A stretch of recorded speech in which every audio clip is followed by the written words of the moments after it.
Isang patak ng lason. Iyan ang tanging nakita ni Sofia sa nagniningning na basong pang-alak. Parang huminto ang oras.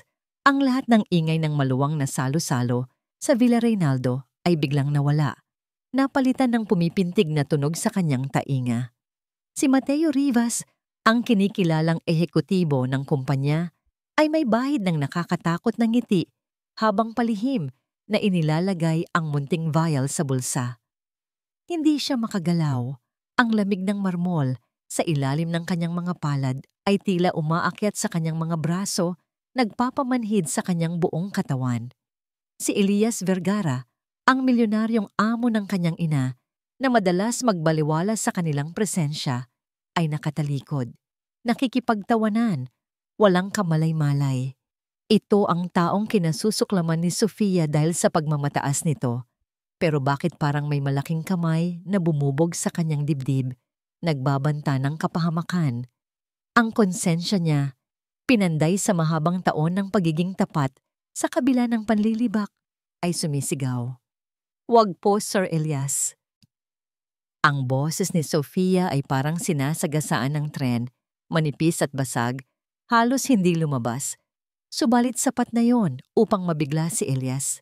Nang lingunin siya ng amo, kasabay ng iba pang panauhin na nakarinig, ay umabante si Sofia.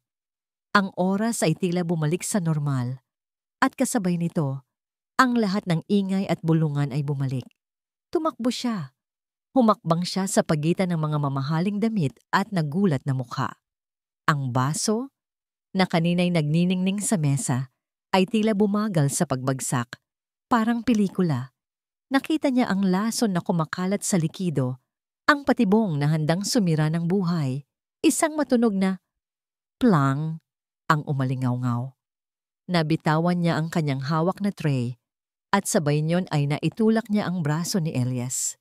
Ang baso ay nahulog, tumalsik ang alak at bahid ng lason sa malinis na marmol na sahig. Ang lahat ay nakatingin, ang mga bibig ay nakabukas sa pagkabigla. Ano ang kaguluhan ito? Sino ka para sirain ang aking salo-salo? Ang boses ni Elias ay umalingaw-ngaw, mas matalas pa sa tunog ng baso, puno ng galit, puno ng pagmamataas. Si Mateo, nasa di kalayuan, ay nagulat din.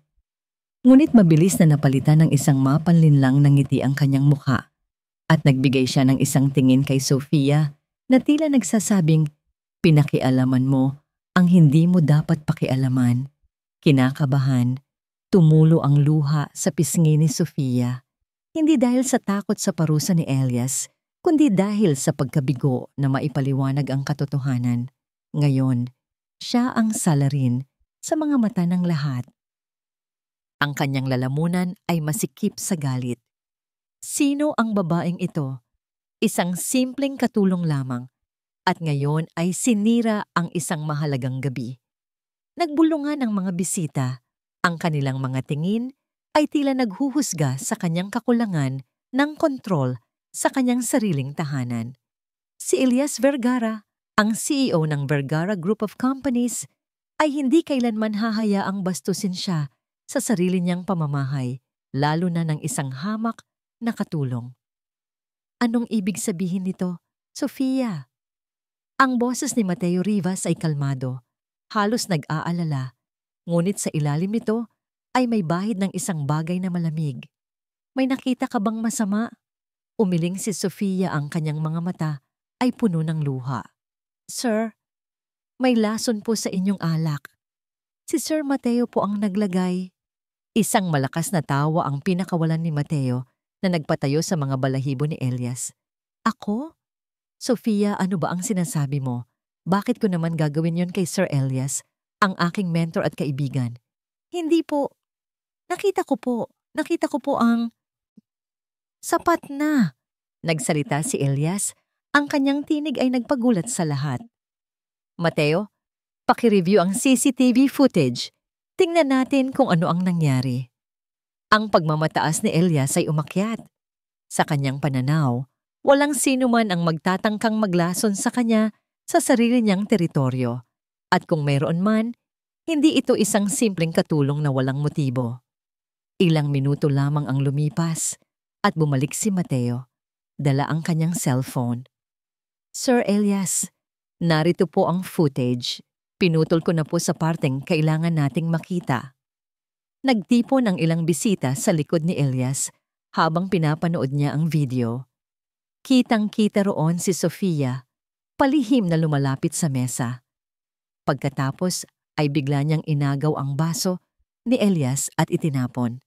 Ang tunog ng kanyang sigaw ay halos hindi marinig at ang tanging narinig ay ang gulo na kanyang ginawa.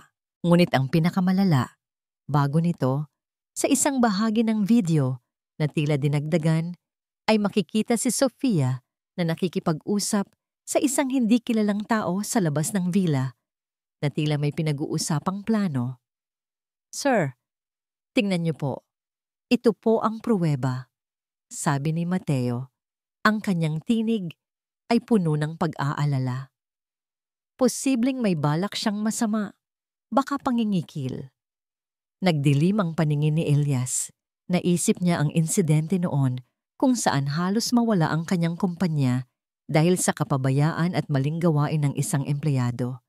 Ang kanyang paniniwala na ang mga taong nasa ibaba ng hagdan ay mapanlinlang at walang prinsipyo ay lalong lumalim.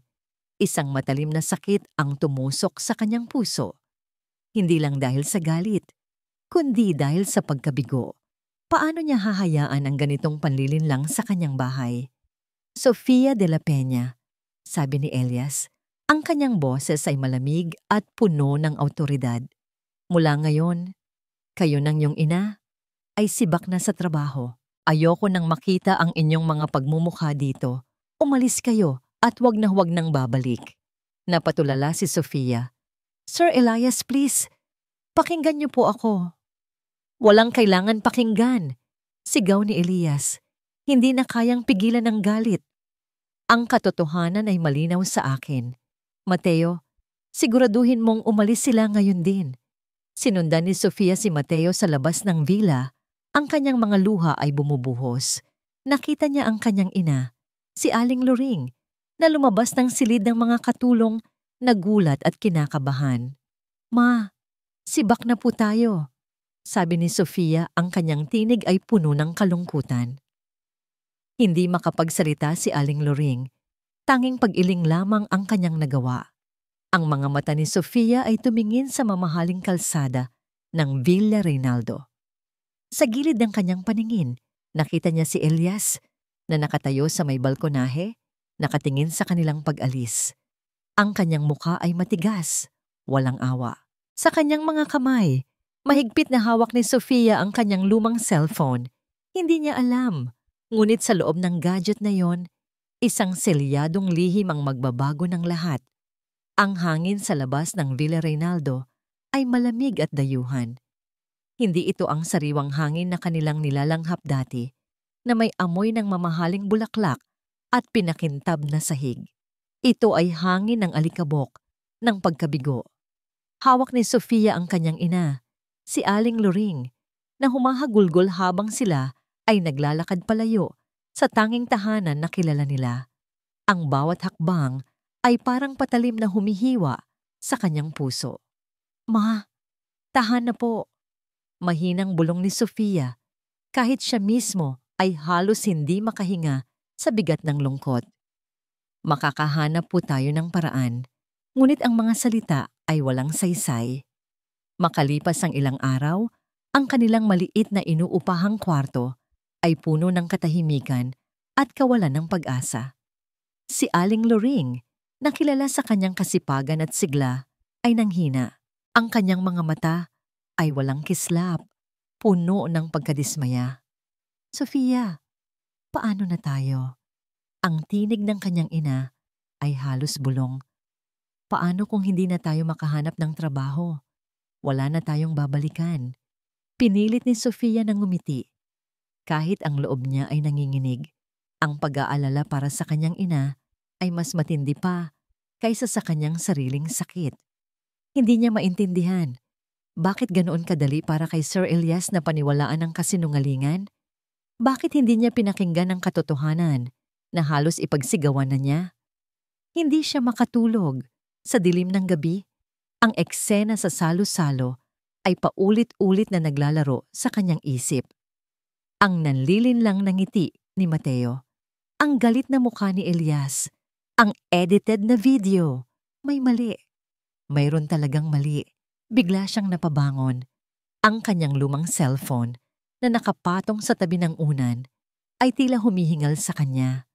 Naalala niya, ilang buwan na ang nakalipas dahil sa pagdududa niya sa mga galaw ni Mateo sa mga financial reports ng kumpanya, lihim niyang inilagay ang isang auto-record app sa kanyang telepono para i-monitor ang mga usapan at posibleng maging ebidensya kung sakaling may mangyari. Isang maliit na backup feature na kusang nagsasave ng mga recordings na may suspicious keywords. Mabilis niyang kinuha ang telepono. Ang kanyang mga daliri ay nanginginig habang binubuksan ng app. Nagdasal siya na sana, kahit papaano, ay may na-save iyon. Nandyan, isang file. May petsa at oras na tugma sa araw ng salo-salo. Pinindot niya ang play. Ang kanyang puso ay bumayo ng malakas. Ang una niyang narinig ay ang ingay ng musika, ang hiyawan ng mga tao. Pagkatapos ay ang boses ni Mateo, kalmado at mapanlinlang, na nakikipag-usap sa isang tao na tila nasa background.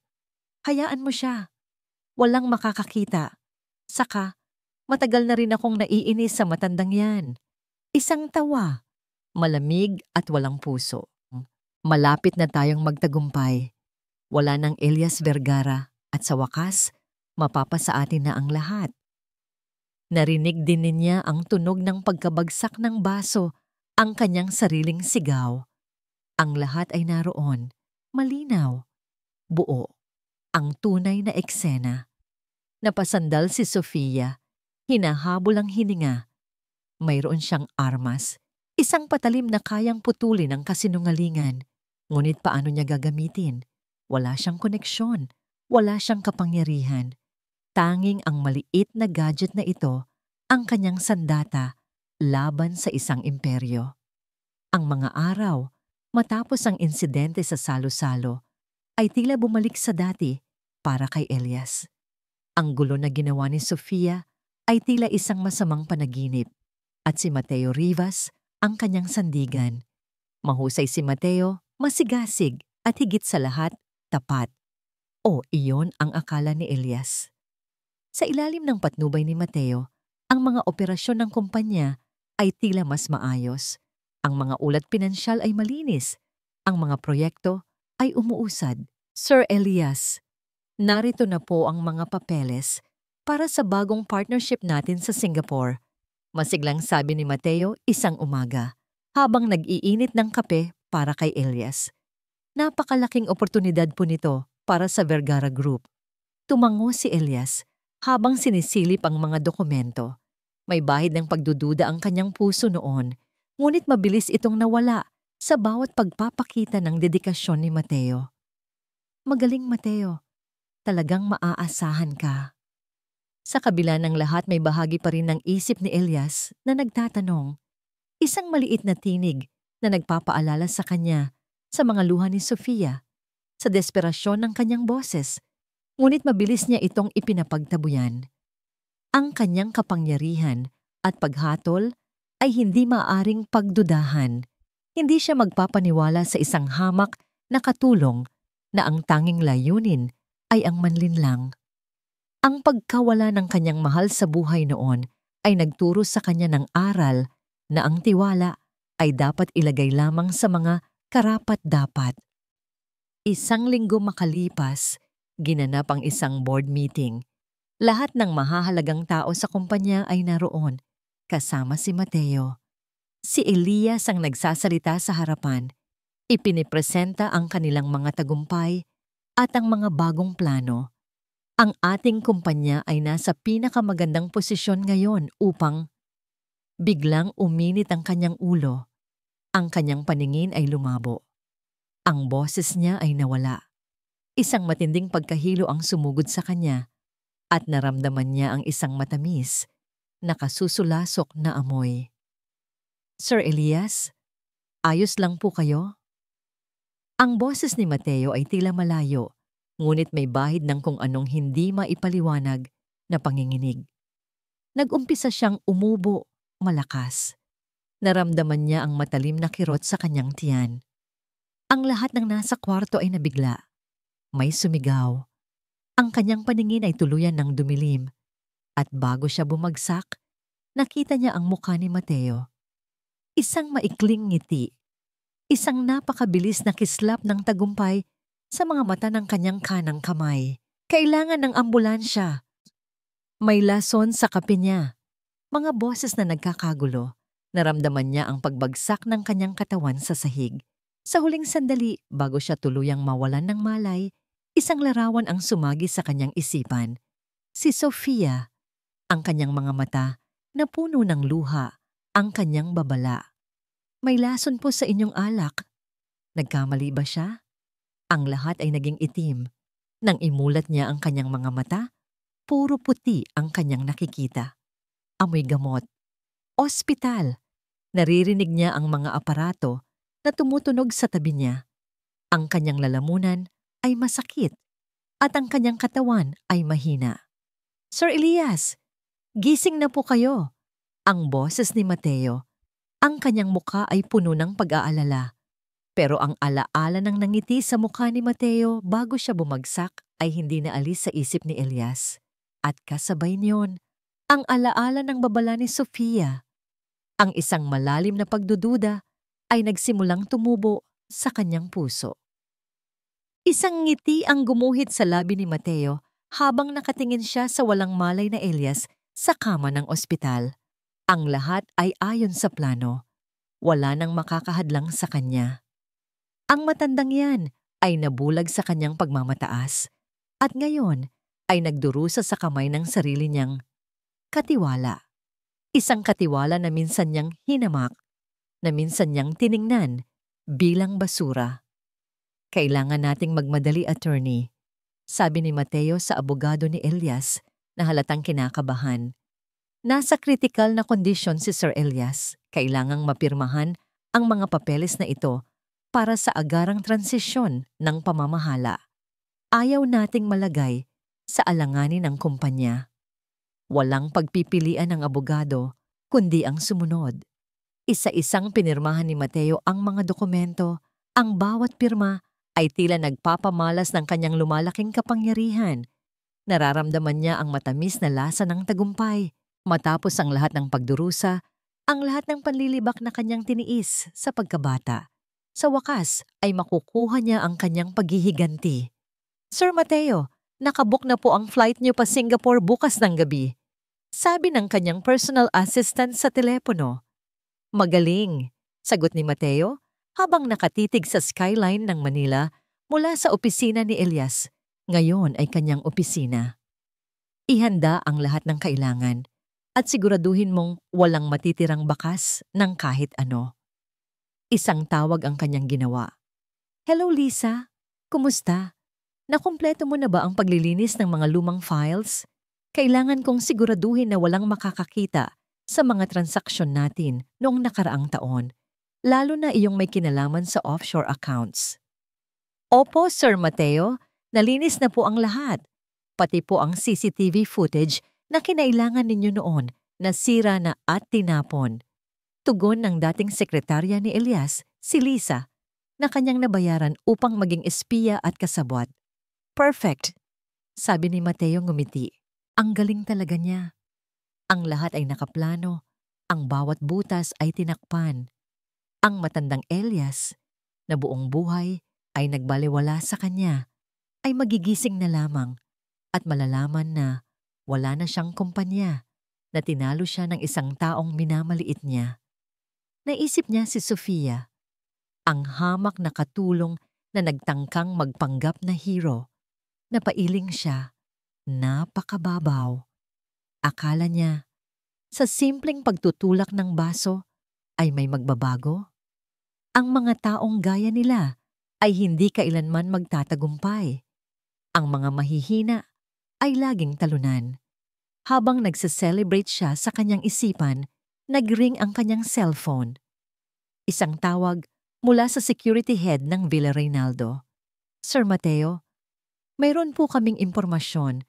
May isang matandang babae, si Aling Nena po, ang dating labandera, na nagtatanong tungkol kay Sofia at Aling Luring. Mukhang may pinaghihinalaan po siya. Bahagyang kumunot ang noo ni Mateo. Aling Nena, isa sa mga tapat na matatandang tauhan ni Elias, walang kwenta, isang luma at senile na babae. Ngunit kahit maliit, ang ideya ng sinumang nagtatanong ay nagbigay sa kanya ng kaunting inis. Hindi niya hahayaan ang sinuman na sirain ang kanyang perpektong plano. Hayaan mo siya, sabi ni Mateo, ngunit may bahid na ng pag-aalala sa kanyang boses. Masyado siyang matanda para gumawa ng anumang gulo. Siguraduhin mo lang na walang sino man ang magbibigay ng anumang impormasyon sa kanya. At siguraduhin mo na nakaalis na ako bago pa man may mangyari. Napatay niya ang tawag, ngunit ang maliit na butil ng pagdududa ay nagsimulang gumapang sa kanyang isip. Ang balita ay kumalat na parang apoy. Narinig ni Sofia mula sa kapitbahay na si Elias Vergara, ang dating amo, ay nilason. Nasa kritikal na kondisyon at halos hindi na raw umabot sa ospital. Ang kanyang mundo na kanina'y puno ng pag-aalala para sa kanyang ina at sa kanilang kinabukasan ay biglang nagulo. Isang malamig na kaba ang bumalot sa kanya. Hindi siya makapaniwala. Ang babala niya na hindi pinakinggan. Sofia, huwag ka nang makialam. Mahinang sabi ni Aling Luring na ngayon ay medyo nakakabangon na mula sa kanilang pagkadismaya. Masyado nang maraming gulo ang nangyari dahil sa atin. Pabayaan na natin sila. Ngunit hindi ito kayang pabayaan ni Sofia. Isang pakiramdam ng responsibilidad ang bumalot sa kanya. Kung hindi niya kikilos, sino ang magtatanggol sa katotohanan? At paano na si Sir Elias na kahit mayabang ay nilason? Hindi niya kakayanin na mayroong mamatay dahil lamang sa kanyang pananahimik. Ma, kailangan kong bumalik. Determinado niyang sabi. Bumalik? Sa Villa Reynaldo? Sofia, sasaktan ka lang nila ulit. Pagtutol ng kanyang ina. Hindi ko po hahayaan, ma. May hawak po ako. Pero kailangan ko ng mas matibay. Ang video sa cellphone ko, paano ko maipapakita kung edited din ang sa kanila? Sa gitna ng kanyang pag-iisip, biglang may kumatok sa kanilang pinto. Isang matandang babae, may salamin sa ilong at nakangiti ng malumanay. Si Aling Nena, ang dating labandera sa Villa Reynaldo na minsang tinulungan ni Sofia nang nagkasakit ang apo nito. Sofia, anak, sabi ni Aling Nena. Ang kanyang boses ay nanginginig sa pag-aalala. Nabalitaan ko ang nangyari. Pati kay Elias. Hindi ko maintindihan. Alam kong nagsasabi ka ng totoo. Napaluha si Sofia. Ang pagdating ni Aling Nena ay parang isang liwanag sa dilim. Aling Nena, nakita ko po. Si Sir Mateo ang gumawa. Malungkot na sabi ni Sofia. Pero may edited video po sila. Wala po kaming laban. Napabuntong hininga si Aling Nena. Kaya nga ako narito. May narinig ako. Si Mateo may kasabwat. Si Lisa, ang dating sekretarya ni Elias. At narinig ko rin na may balak siyang tumakas pa Singapore bukas ng gabi. Nalaglag ang panga ni Sofia. Tumakas? Ibig sabihin, malapit na itong matapos. Pero paano po ang video ko? Tanong ni Sofia. Kailangan kong maibalik ang orihinal na video, yung hindi nila nabago. May kakilala ako, Sofia. Isang technician na dating nagre-repair ng mga lumang telepono. Sabi ni Aling Nena, ang kanyang mga mata ay puno ng pag-asa.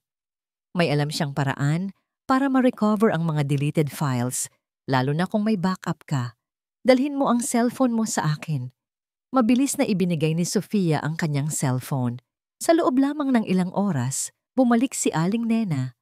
Dala ang telepono ni Sofia at isang maliit na USB drive.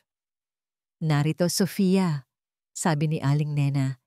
Pinaghihirapan naming i-recover. Ito ang original footage. Kinuha ni Sofia ang USB drive at isinaksak sa isang lumang laptop na pinahiram ni Aling Nena. Nagsimula ang video. Kitang-kita roon si Mateo Rivas na palihim na naglalagay ng lason. Ang bawat detalye. At higit sa lahat, ang tunog. Ang kanyang boses, malinaw na nagmamalaki sa kanyang masamang balak. Hayaan mo siya. Walang makakakita. Saka, matagal na rin akong naiinis sa matandang yan. Malapit na tayong magtagumpay.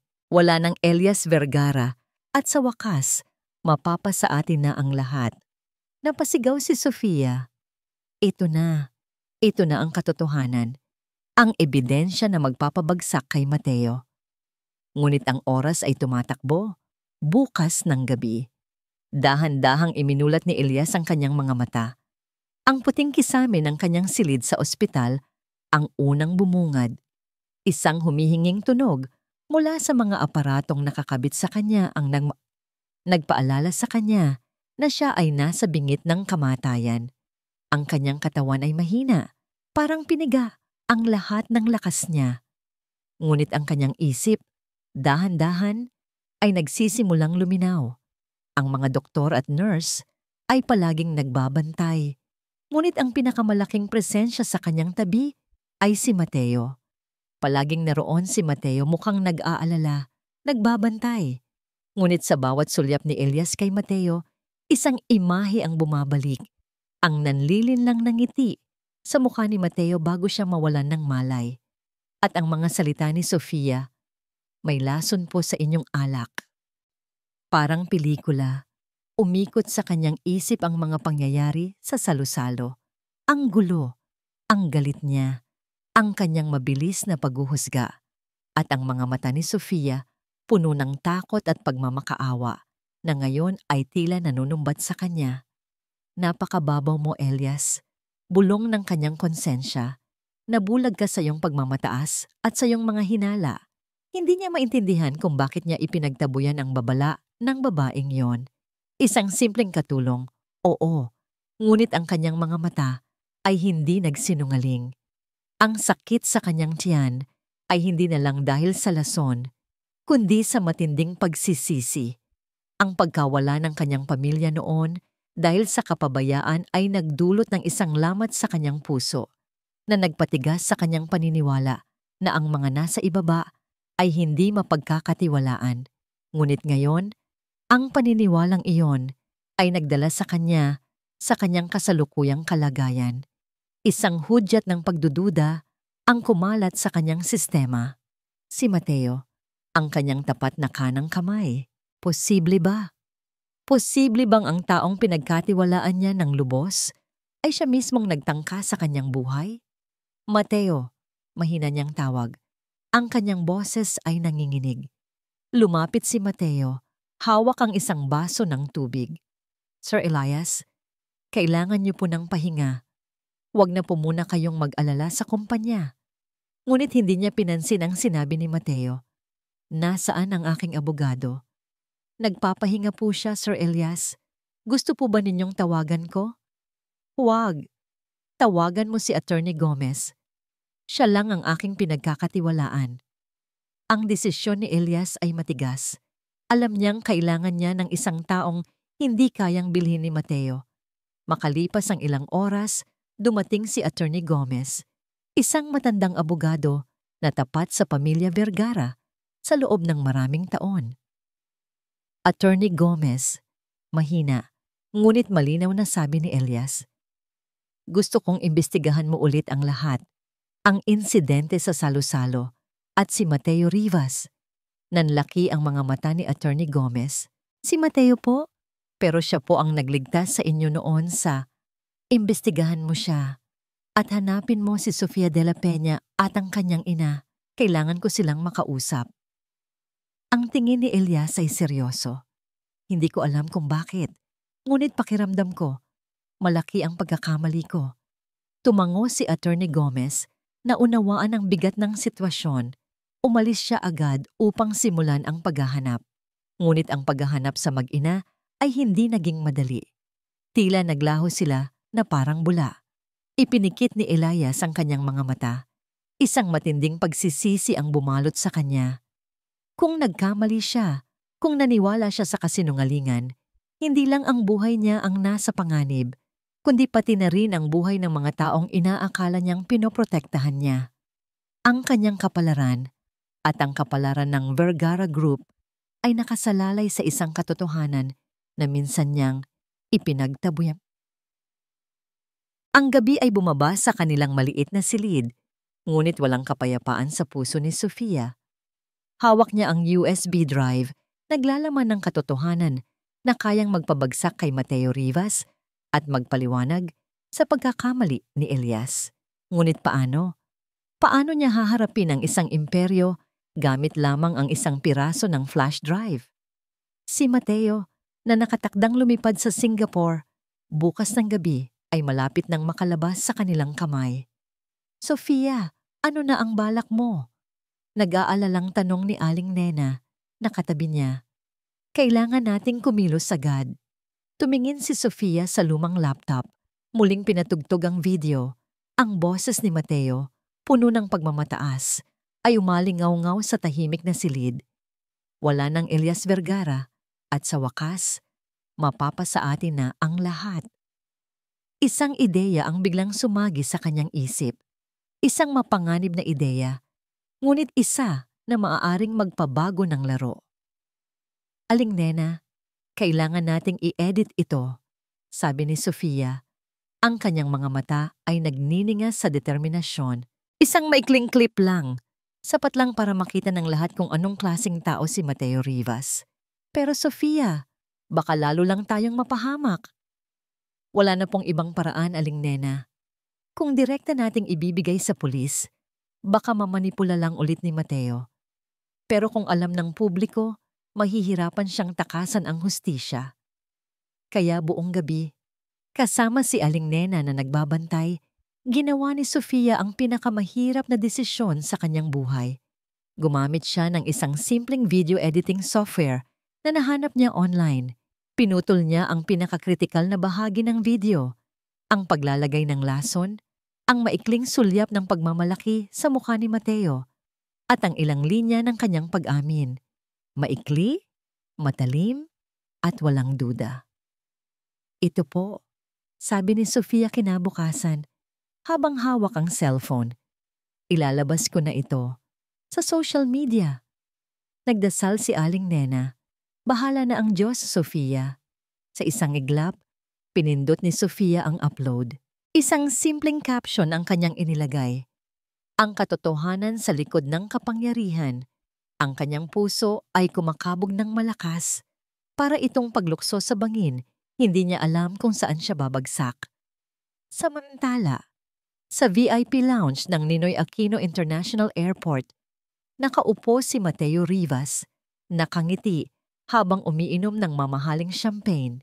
Nasa kanyang lap ang kanyang pasaporte at malapit nang tawagin ang kanyang flight. Nagtagumpay siya. Natalo niya si Elias. Sa wakas, siya na ang nasa tuktok. Nakatingin siya sa malaking television sa lounge na nagpapalabas ng mga balita. Isang breaking news report ang biglang lumabas. Breaking news! High-ranking executive Mateo Rivas implicated in poisoning case of CEO Elias Vergara. Shocking video surfaces online. Nalaglag ang baso ng champagne sa kanyang kamay. Nagkalat ang likido sa kanyang mamahaling suit. Ang ngiti sa kanyang mukha ay biglang naglaho, napalitan ng matinding pagkagulat at pagkabigla. Ang mukha niya ang nasa screen, kasama ang video. Ang video. Ang totoong video. Imposible! Bulong ni Mateo. Ang kanyang mukha ay namumutla. Paano? Nagsimula siyang manginig. Tumayo siya. Tiningnan ang paligid. Ang mga tao sa lounge ay nakatingin sa kanya. Ang iba ay nagbubulungan at nagtatago ng kanilang mga cellphone. Kinikilala siya ng lahat. Ang kanyang mukha, na kanina'y simbolo ng kapangyarihan, ngayon ay larawan ng isang kriminal. Hindi! Sigaw ni Mateo, desperadong tumakbo patungo sa gate ng departure. Kailangan niyang makaalis. Ngayon na.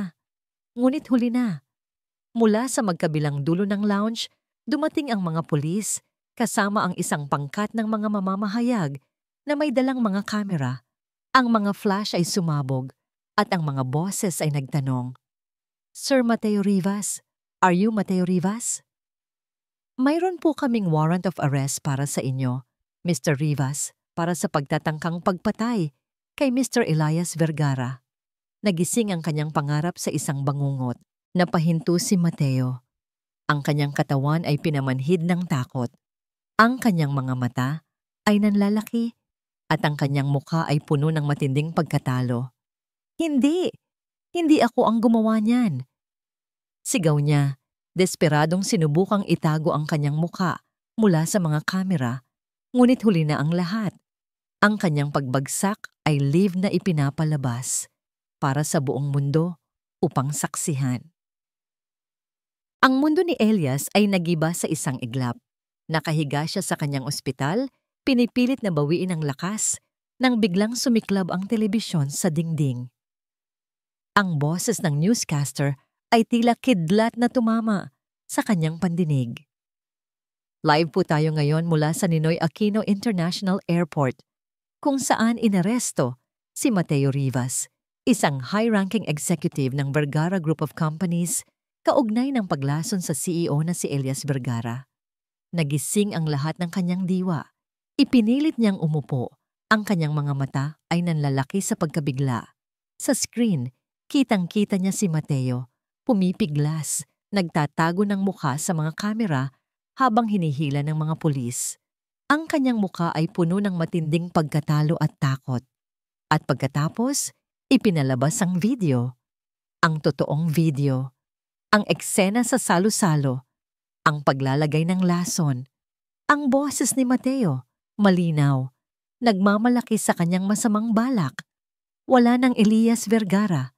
At sa wakas, mapapasa atin na ang lahat. Napasigaw si Elias, ang kanyang tinig ay namamaos. Hindi ito ang video na ipinakita sa kanya ni Mateo. Ito ang katotohanan. Ang hubad at nakakatakot na katotohanan. Ang kanyang ulo ay umikot. Ang lahat ng alaala ay bumalik. Malinaw na parang kahapon.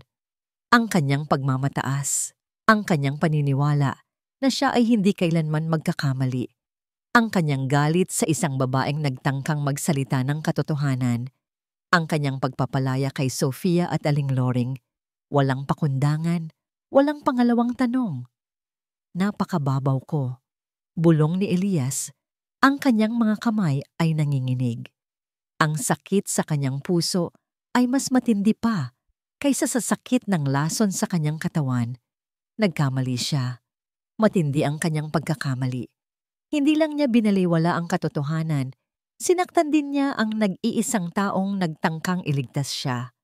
Ang mukha ng kanyang yumaong asawa ay sumagi sa kanyang isipan. Ang trahedya noon na nagpatigas ng kanyang puso, na nagtanim ng pagdududa sa lahat ng nasa ibaba niya, naging bulag siya. Ang kanyang kapangyarihan ay naging tanikala na bumihag sa kanyang paghuhusga. Isang nurse ang pumasok, nag-aalala sa kanyang reaksyon. "Sir Elias, kalma lang po kayo." Ngunit hindi siya makalma. Ang tanging gusto niya ay makita si Sofia. Gusto niyang humingi ng tawad. Pinilit niyang tawagan si Attorney Gomez. Ang kanyang mga kamay ay nanginginig. "Attorney Gomez, nakita mo ba ang balita?" "Opo, Sir Elias. Kasalukuyan po akong kumikilos. Hinahanap ko na po si Miss Sofia de la Peña at ang kanyang ina." Ang boses ni Attorney Gomez ay puno ng pag-aalala. "Hayaan mo akong makipag-usap sa kanila. Sabihin mo, kailangan ko silang makausap. Agad. At maghanda ka ng press conference, isang press conference kung saan ako mismo ang magsasalita. Lahat ng sasabihin ko magiging totoo. Lahat." Ang boses ni Elias ay matigas, puno ng determinasyon. Hindi na niya hahayaang dominahin siya ng pagmamataas. Hindi na niya hahayaang maging bulag siya. Samantala, sa isang maliit na kwarto, nagkasama sina Sofia at Aling Loring. Ang kanilang mga mata ay nakatutok din sa telebisyon. Nakita nila ang pag-aresto kay Mateo. Nagyakapan sila. Magkahalo ang luha ng katuwaan at relief. Biglang nagring ang cellphone ni Sofia, isang hindi kilalang numero. Nag-alinlangan siya, ngunit sinagot pa rin. Hello? Nakausap ko po ba si Mrs. Sofia de la Peña?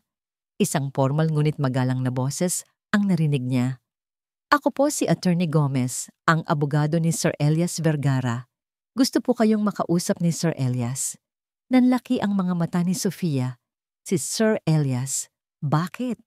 Ang silid ng press conference ay puno ng mga ilaw ng kamera at ingay ng mga mamamahayag. Ngunit para kay Sofia, tila huminto ang mundo nang makita niya si Elias Vergara. Nakaupo sa harap, mukhang payat pa rin mula sa karamdaman, ngunit may kakaibang kislap sa kanyang mga mata. Kislap ng pagpapakumbaba at katapatan. Katabi niya si Aling Luring, tahimik at kinakabahan. Magandang umaga sa inyong lahat. Nagsimula si Elias. Ang kanyang boses ay malinaw, ngunit may bahid ng damdamin. Nandito ako ngayon hindi bilang CEO ng Vergara Group, kundi bilang isang taong nagkamali. Naggulantang ang silid. Hindi inaasahan ng sino man ang gayong pagpapakumbaba mula sa isang katulad niya. Pinayagan kong bulagin ako ng aking pagmamataas at ng isang trahedya sa aking nakaraan.